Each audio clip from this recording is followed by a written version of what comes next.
ओम श्री परमात्मने नमः। श्रीमद् भगवद गीता आज 13 अध्याय। श्री भगवान बोले, हे अर्जुन, यह शरीर क्षेत्र इस नाम से कहा जाता है और इसको जो जानता है उसको क्षेत्रज्ञ इस नाम से उनके तत्व को जानने वाले ज्ञानीजन कहते हैं। हे अर्जुन, तो सब क्षेत्रों में क्षेत्रज्ञ अर्थात जीवात्मा भी मुझे ही जान, और क्षेत्रज्ञ को अर्थात विकार सहित प्रकृति का और पुरुष का जो तत्व से जानना है वह ज्ञान है, ऐसा मेरा मत है। वह क्षेत्र जो और जैसा है तथा जिन विकारों वाला है और जिस कारण से जो हुआ है, तथा वह क्षेत्रज्ञ भी जो और जिस प्रभाव वाला है, वह सब संक्षेप में तुम मुझसे सुन। यह क्षेत्र और क्षेत्रज्ञ का तत्व ऋषियों के द्वारा बहुत प्रकार से कहा गया है और विविध वेद मंत्रों के द्वारा भी विभाग पूर्वक कहा गया है, तथा भली भांति निश्चय किए हुए युक्ति युक्त ब्रह्मा सूत्र के पदों के द्वारा भी कहा गया है। 5 महाभूत, अहंकार, बुद्धि, मूल प्रकृति भी, तथा 10 इंद्रियां, 1 मन और 5 इंद्रियों के विषय अर्थात शब्द, स्पर्श, रूप, रस और गंध, तथा इच्छा, द्वेष, सुख दुख, स्थूल देह का पिंड, चेतना और धृति, इस प्रकार विकारों के सहित यह क्षेत्र संक्षेप में कहा गया।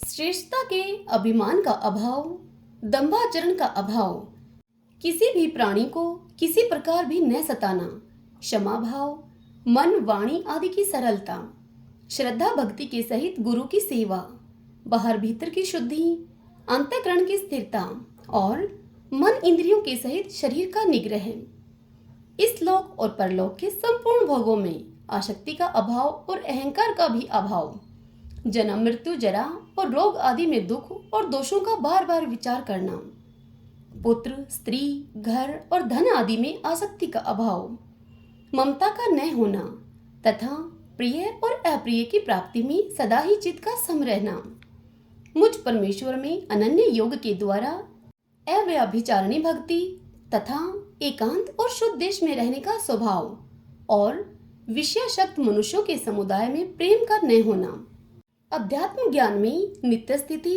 और तत्व ज्ञान के अर्थ रूप परमात्मा को ही देखना, यह सब ज्ञान है, और जो इससे विपरीत है वह अज्ञान है, ऐसा कहा है। जो जानने योग्य है तथा जिसको जानकर मनुष्य परमानंद को प्राप्त होता है, उसको भली भांति मैं कहूँगा। वह अनादि वाला परम ब्रह्मा न सत ही कहा जाता है और न असत ही। वह सब और हाथ पैर वाला, सब और नेत्र वाला, सिर और मुख वाला तथा सब और कान वाला है, क्योंकि वह संसार में सबको व्याप्त करके स्थित है।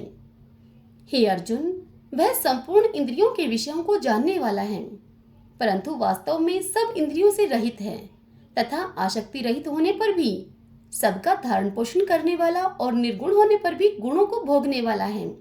वह चराचर सब भूतों के बाहर भीतर परिपूर्ण है और चर अचर भी वही है, और वह सूक्ष्म होने से अविज्ञ है तथा अति समीप में भी और दूर में भी वही है।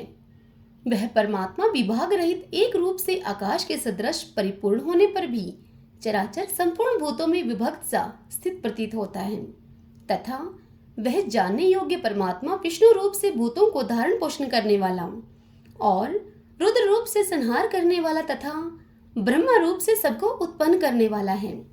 वह परब्रह्मा ज्योतियों का भी ज्योति एवं माया से अत्यंत परे कहा जाता है।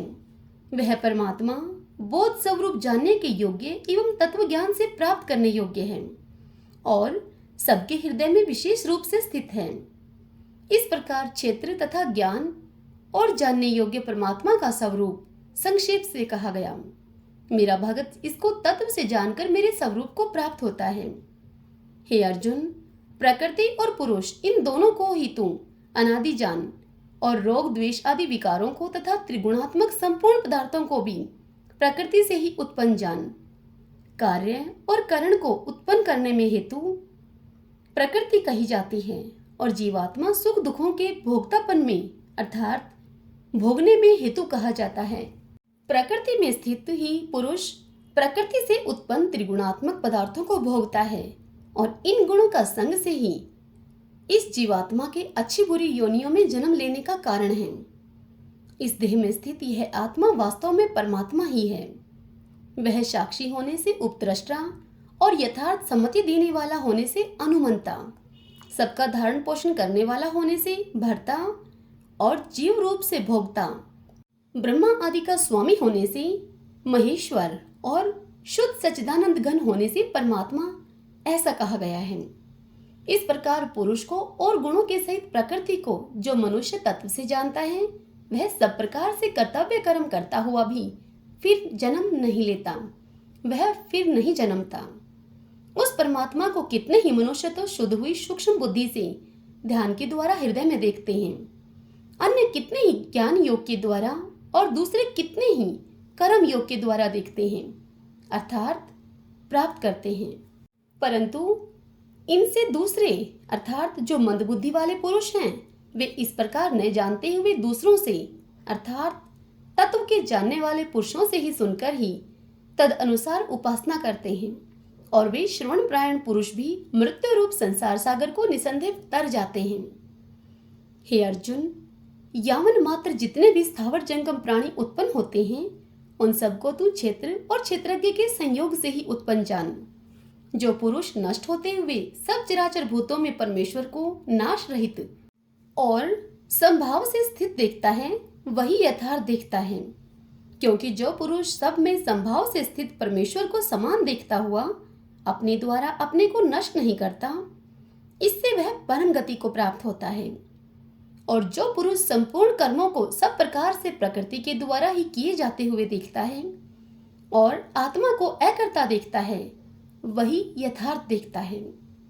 हे अर्जुन, जिस क्षण यह पुरुष भूतों के पृथक पृथक भाव को एक परमात्मा में ही स्थित तथा उस परमात्मा से ही संपूर्ण भूतों का विस्तार देखता है, उसी क्षण वह सच्चिदानंद घन ब्रह्मा को प्राप्त हो जाता है।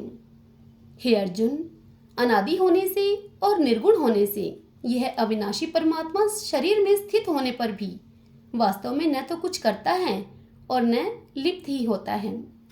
जिस प्रकार सर्वत्र व्याप्त आकाश सूक्ष्म होने के कारण लिप्त नहीं होता, वैसे ही देह में सर्वत्र स्थित आत्मा निर्गुण होने के कारण देह के गुणों से लिप्त नहीं होती।